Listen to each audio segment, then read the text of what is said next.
Zepoza piperrak ematen hasten denean.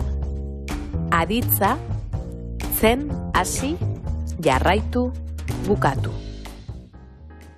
Aupa berriro, dena ondo?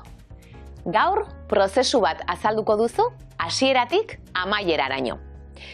Etxean lan egin dut azken egunetan, eta prozesua kontatu nahi dizut.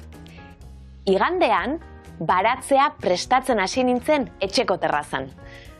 Gaur bertan, dena landatzen bukatu dut. Piperrak eta tomateak. Ze goxoak! Eta zu? Hasiko altzara zure etxean baratzea prestatzen. Bideoan Marenek oparia eskainiko dio izeba Pilartxori. Tatxan! Zer da hau? Piper berdea. Hau da oparia? Oso erromantikoa? Ez da erromantikoa, baina ikusiko duzu ze poza piperrak ematen hasten denean. Ez dakit nik lore polit bat espero nuen. Izeba, mesedez, ez pipertu. Ara, segi lorea landatzera eta utzi bakean.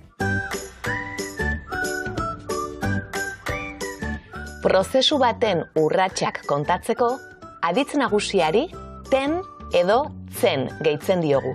Eta jarraian, prozesuaren denborazko urratsa identifikatzen dugu. Hasi, jarraitu edo bukatu.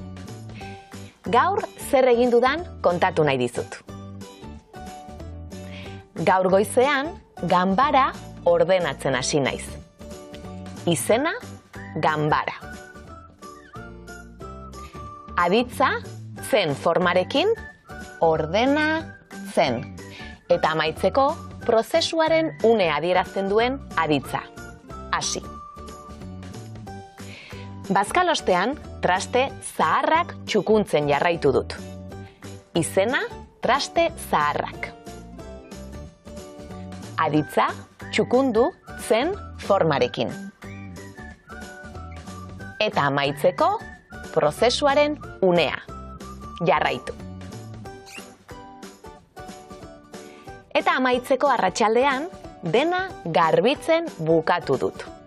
Izena, dena. Aditza, garbitu, zen formarekin. Eta amaitzeko, prozesuaren aditza, bukatu. Ekintza bukatua dagoen ala ez, edo etorkizunekoa den adierazteko, bigarren aditzari jarriko diogu denboraren marka. Etorkizuna adierazteko, ko aspektu marka jarriko diogu. Adibidez, gero, dena landatzen hasiko naiz. Amaitu gabeko jarduera batez hitz egiteko, zen aspektu marka. Adibidez, terrazan, lore eder-ederrak izaten jarraitzen duzu?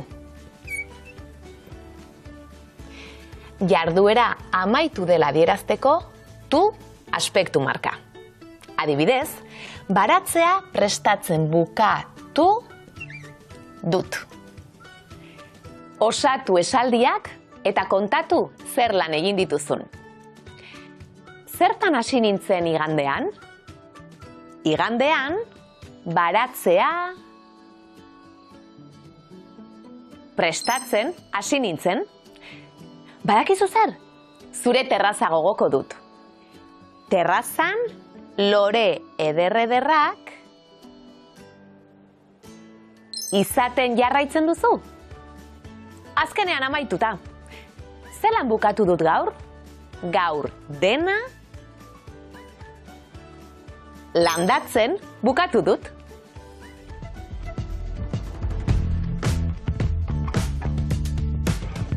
Prozesu bat azaltzeko, zen eta prozesuaren unea adierazten duen aditza jarriko ditugu.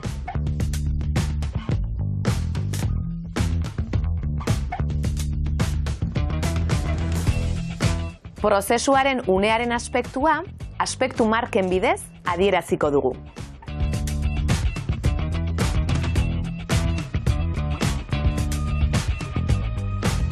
Ikusi arte, ondo izan!